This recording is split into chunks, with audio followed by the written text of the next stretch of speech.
Steve Garland, head wrestling coach at the University of Virginia, giving my pre-ACC tournament Virginia Wrestling newsletter.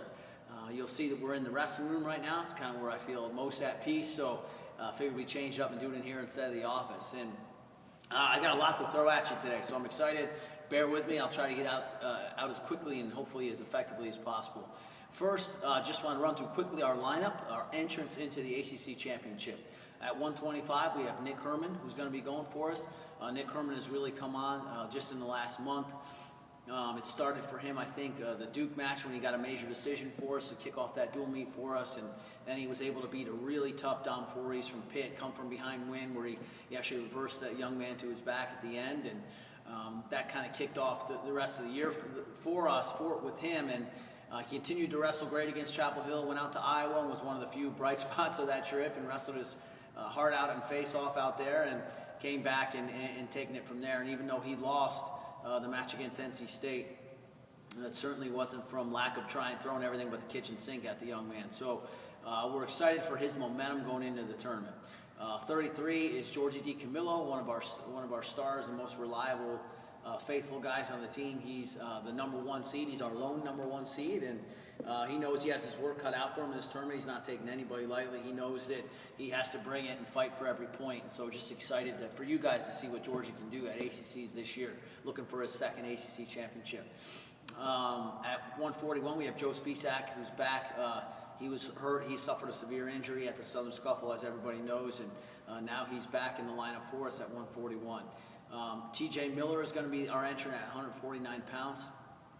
We've had a crazy year at that weight class with a lot of injuries, and including TJ, who fought back through his own injury, and now he's going to be our entrant there. And he's in a great spot of being the underdog, and what a great place that is to be as a redshirt freshman, where you've got nothing to lose, and what we're encouraging him with is just how talented he actually is too, and how he was a top 3 recruit coming out of high school, and he's capable of beating anybody on any given day. So that's going to be something really fun to watch this weekend. 157, one of our most improved, if not the most improved wrestler in our room this year is Andrew Atkinson. I'm just going to say it. I think he got completely hosed and didn't get the 2 seed. He got the 3 seed though, so no harm, no foul. He's gonna wrestle the. Hopefully, he's got a first round match against a very tough wrestler from NC State, Pike. And then if he can, God willing, get past him, he'll have Emmanuel Kerr-Brown, who's a national qualifier from Duke, who Andrew beat during the year. Hence me saying it was kind of confusing to me why he was not the 2 seed. But the reality is this happened for a reason, and so hopefully he can rise to the challenge and have a little bit of a chip on his shoulder, to be honest with you, and go out and do what we think he's capable of doing. And those are 2 really tough guys, though. And then, oh, by the way, if he makes it to the finals, the tough guy on the other side of the bracket. So we all have our work cut out for us, but that's one where it's a pretty cool story that's happened for us this year with Andrew. 165, Nick Solzer got the 2 seed. He's ranked 3rd in the country. It's a 2 seed in our conference. I hope that ticks him off. I hope that he gets completely fired up and goes out guns blazing. He's been as locked in as I've seen him in a long time this last 2 weeks, and so Nick's going to be ready to go. Blaze Butler also got the 2 seed. #1 RPI in the country, 2 seed in our conference. Wow. But yeah, Blaze is again, hopefully he's going to go in there. And his weight class is arguably not only the toughest weight class in the conference, but one of the toughest conference tournaments in the country. With Epperly, who's a total freaking stud from Virginia Tech, with Wilps, who's a returning All-American who beat Blaze during the year. So that's why he's head-to-head was the criteria, tiebreaker criteria, and that's why he's #1. And so then you also have guys like Stoudemire, who's around the 12 guy himself, who we only beat in overtime, who gave us a heck of a match. Then you've got Renda from NC State, who's a national qualifier and nationally ranked total stud. And oh, by the way, the kid from Duke, who's a couple-time national qualifier, who's a stud in Adamson. So the weight class is insane. That's going to be a crazy one to watch. 184 is going to be Tyler Askey for us, another redshirt freshman who's gone through a lot this season to get to the point where he's our starter. And I'm going to get back to that in the end here.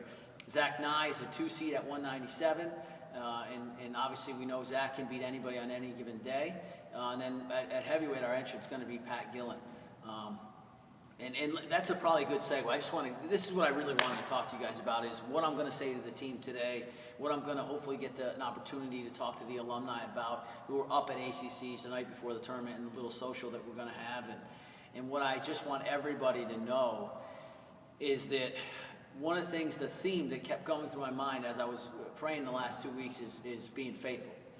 Being faithful. I heard somebody say recently, this amazing quote from Mother Teresa is, we're not called to be successful, we're called to be faithful. And what I mean by that, and what I took from that, is the position we've been given, the gifts and talents we've been blessed with, and the opportunities in life that we're given, we're called to be faithful in those opportunities. A guy like Pat Gillen is a perfect example of a guy who was faithful with his spot and role in this program. This year, he started off the year, and he didn't know what he was going to do. It was hard to make 97. It was getting darn near physically impossible. He has to go up to heavyweight. He was faithful with that opportunity, though. He gained 20 pounds in 2 weeks and did it the right way. And then he gets an opportunity to wrestle for us at Virginia Duels and wins and beats a top 10 team for us with his win. And so that's being faithful with the opportunity. He sees that opportunity.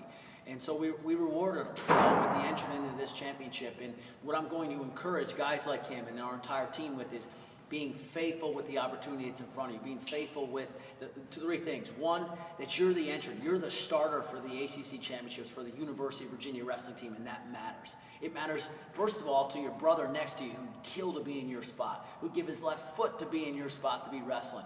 And I want you to honor him in the way you compete. I want you to honor your family who's paying your way to go here, who's been bent over backwards to make this opportunity at Virginia happen, this beautiful place you have here.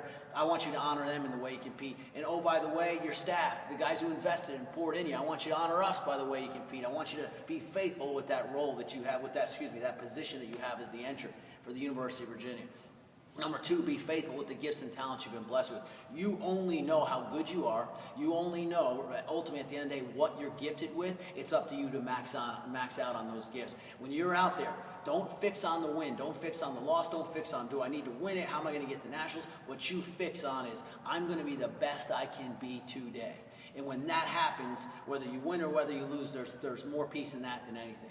And I want you to be faithful with what you've been given, because we've got a group of those 10 guys I just mentioned. Each one of them is gifted in their own way, and each one of them can do it. They have the ability to do it. Lastly, be faithful with the opportunity. The gift that you've been given is you've been given this awesome stage in this beautiful arena with ESPN cameras, your family there, your friends there. It's just an awesome event. Man, and you get an opportunity, if you do something great there, you go to the show, and you get another opportunity. So be faithful with that opportunity. Go enjoy it, but then go take it too. Don't think we deserve anything. You go out and you take it. And I hope that message gets across to them, and I hope that made sense to you guys. Because here's what I can tell you. I'm going to end with this. As a staff, we feel so at peace with the fact that we, the leaders of this program, have been faithful with the guys we've been blessed with and with the program we've been called to lead. We've been faithful. We've done. We were talking about this last week in the office. Coach Gavin and I have. I don't know what else we could have done in terms of more work, more effort, more investment, more time thinking about ways to improve the calendar that Coach Gavin designed, and that he was faithful to with his position. The recruits that Coach Lean has brought in over the years and helped bring in, and how he was faithful with his role, and myself doing everything I can, literally day and night, to make sure that our guys are loved and cared for. And gosh, I feel there's peace in that. And so as we reflect on the season, the regular season, what we can say without question is that yes, we had big highs and we had deep valleys, but we were faithful the whole time. We didn't go left or right off the path. We stayed right down the center of the path that we believe was the right path. And so our hope and my prayer is that Sunday when we wrestle, that the fruit of that labor will be shown, and that we're going to reap a heck of a harvest in this postseason. So thank you guys for all your love and support, and I will hopefully be back next week, God willing, to tell you some more good news.